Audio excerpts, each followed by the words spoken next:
तो सबसे पहले आप सभी को मैं कहना चाहूँगा हैप्पी मकर संक्रांति। आज मैं सुबह सुबह अपने चैनल के कम्युनिटी टैब में हैप्पी मकर संक्रांति लिख के नहीं डाला तो कितने लोग ये सोच रहे थे कि मैं आज भूल ही गया था। नहीं यार, नहीं भूलूंगा। वैसे आज का तिल का लड्डू तुमने खाया या फिर नहीं?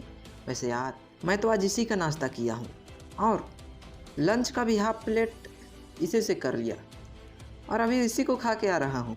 और देखते हैं वीडियो बनाने के बाद इसी में टूट पड़ता हूँ या फिर नहीं। अब ये तो वक्त ही बताएगा।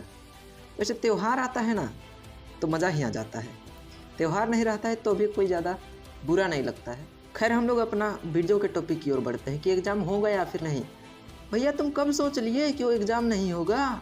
एग्ज़ाम हो कर के ही रहेगा, ऑनलाइन हो या फिर ऑफलाइन हो, लेकिन एग्ज़ाम हो कर ही रहेगा। अब ये सारा चीज़ तो ओमिक्रॉन बाबा के कारण हो रहा है। और ओमिक्रॉन बाबा किसके कारण हुआ है पता है? कोरोना के कारण। और कोरोना कहाँ से आया पता है? फादर ऑफ कोरोना ने इसको जन्म दिया। कौन है? चाइना का राष्ट्रपति father of corona Xi Jinping. इसी के कारण ये सब हो रहा है। सब चीज़ मामला पे डिपेंड करता है।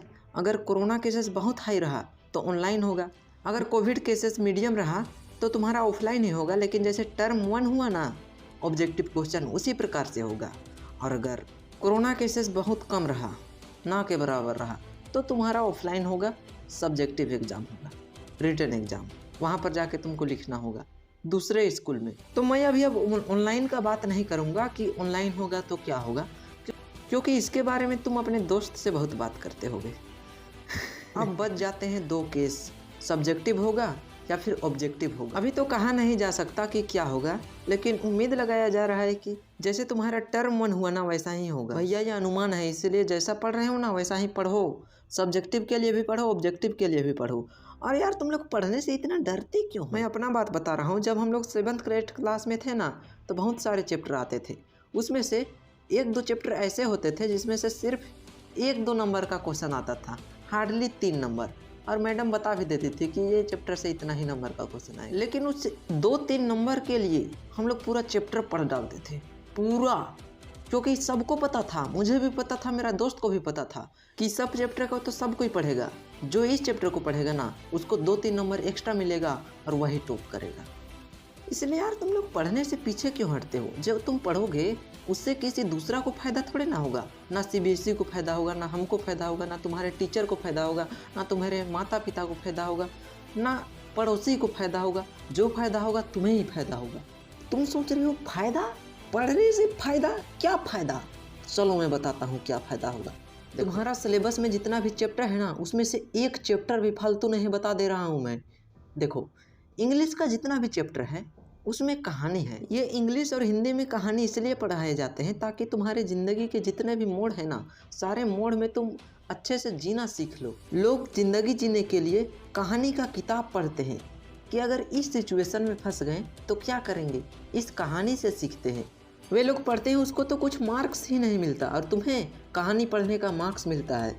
मार्क्स भी मिलता है, ऊपर से ज़िंदगी जीने का सीख भी मिलता है, फिर भी तुम नहीं पढ़ने चाहते हो। कैसा आदमी है यार। ग्रामर इसलिए पढ़ाया जाता है कि तुम्हारा स्पीकिंग स्किल बढ़ सके, तुम अच्छे से ग्रामेटिकली बोल सको। एग्ज़ाम में तुम्हें पैसेज दिया जाता है, वो इसलिए दिया जाता है ताकि तुम्हारा थिंकिंग स्किल को इम्प्रूव किया जा सके। तुम्हें मजबूर करता है कि तुम इसके बारे में सोचो, सोच करके फिर बताओ।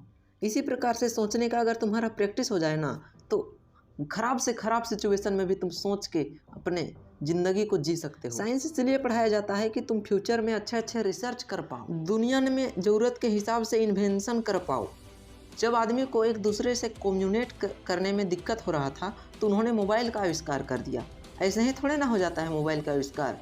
एग्ज़ाम नहीं हो, एग्ज़ाम कैंसिल हो जाए, ऐसा करने से मोबाइल का आविष्कार होगा? आज तक जितने भी बड़े बड़े लोग बने हैं ना वो पढ़ के ही बने हैं। बोलो SST में बहुत सारे सेक्शन होते हैं, history, geography, civics, economics. History में बताया जाता है कि ये चीज़ करने से ये रिजल्ट आया, ये चीज़ करने से ये रिजल्ट आया, इसलिए ये चीज़ को करो और ये चीज़ को मत करो, ऐसा कह के हिस्ट्री बताता है। ज्योग्राफी हमारा धरती को समझने में हेल्प करता है। बिजनेसमैन बनना है तो इकोनॉमिक्स पढ़ना बहुत ज़रूरी है। और पॉलिटिकल साइंस नहीं पढ़ोगे तो अपने अधिकार को कैसे जानोगे? कंप्यूटर एप्लीकेशन नहीं पढ़ोगे तो तुम कोडिंग कैसे करोगे? और नया टेक्नोलॉजी के बारे में समझोगे कैसे। तो जितना भी सब्जेक्ट है यार सब फालतू नहीं है, ये तुम्हें अलग अलग फील्ड के बारे में बताता है। साइंस के फील्ड में जाओगे तो तुम्हें ये चीज़ मिलेगा, तुम ये फील्ड में जाओगे तो ये मिलेगा, ताकि तुम 10th के बाद अपने इंटरेस्ट के अनुसार कोई एक पार्टिकुलर फील्ड की ओर बढ़ सको और अपना ज़िंदगी को सफल बनाओ। इसलिए अभी पढ़ो, सब सब्जेक्ट को अभी पढ़ना है। इसके बाद 11th से तुम कोई पार्टिकुलर एक फील्ड को चुन लेना और फिर बढ़िया से पढ़ते रहना। अभी सब सब्जेक्ट को देखो कि तुम्हें कौन सा सब्जेक्ट का क्वेश्चन आंसर जल्दी याद हो रहा है, कौन सा सब्जेक्ट को पढ़ने में तुम्हें ज़्यादा मेहनत करना नहीं पड़ता है, हमेशा वही सब्जेक्ट को पढ़ने मन करता है। अभी देखो, उसके बाद तुम्हें 11 में कई फील्ड में जाना।